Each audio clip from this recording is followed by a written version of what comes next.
बँका कर्ज देऊन त्याच डिपॉझिटवर 18% व्याज पण कमावतात. त्यामुळं कुठेतरी बँका नफा ज्या बँकिंग करस्पॉन्डंटच्या जीवावर कमावतात त्यांच्या प्रश्नाकडे बँकांनी लक्ष दिलं पाहिजे.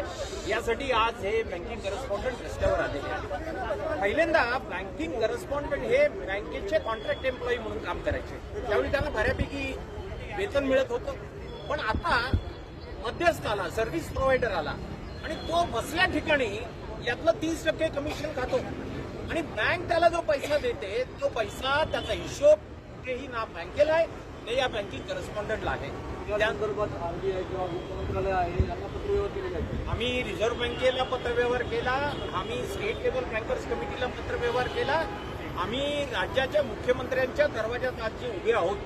त्याचं कारण हे आहे की राज्याचे मुख्यमंत्री हे राज्यस्तरीय बँकर समितीचे अध्यक्ष आहेत आणि राज्य सरकारच्या सगळ्या कल्याणकारी योजना या बँकिंग करस्पॉन्डंटच्या मार्फत राज्यामध्ये राबवल्या जातात. ज्या लाडक्या बहीण योजनेच्या यशस्वी अंमलबजावणीतून हे सरकार आज सत्तारूढ झालेलं आहे, ती योजना जर या बँकिंग करस्पॉन्डंटनी सहकार्य दिलं नसतं तर राबवल्या जाऊ शकली नसती.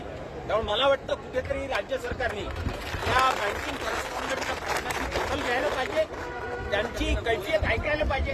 आम्ही काय मागतोय? आम्ही त्याला सांगतोय अहो कामगाराला जे किमान वेतन मिळतं, जे रोजगार हमी योजनेवर दिलं जातं तेवढं तरी बँकिंग आज कधीही उठून या लोकांना कामावर काढून टाकलं जातं. आज देशामध्ये सगळ्यांना जॉब सिक्युरिटी आहे पण या बँकिंग करस्पॉन्डंटला जॉब सिक्युरिटी नाही, रजा नाही, मेडिकल नाही, हॉस्पिटलायझेशन नाही, पेन्शन वगैरे तर दूरची गोष्ट राहो. त्यामुळं आमचं आता म्हणणं आहे की त्यांना माणूस म्हणून जगण्याची तुम्ही संधी द्या. शासनाने याबाबत नवीन पॉलिसी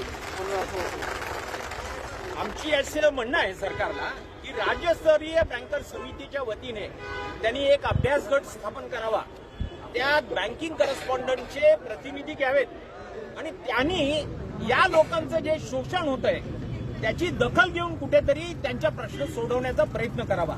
आता रिझर्व्ह बँकेने आकडेवारी जाहीर केली आहे. ती आकडेवारी असं सांगते की अनेक ठिकाणी हजारो बीसी काम सोडून जात आहेत आणि ते काम सोडून गेले की त्या ठिकाणी ज्या बँकिंग सर्व्हिसेस आहेत त्या आता मिळत नाही. म्हणजे शेवटी कोण सफर होत आहे?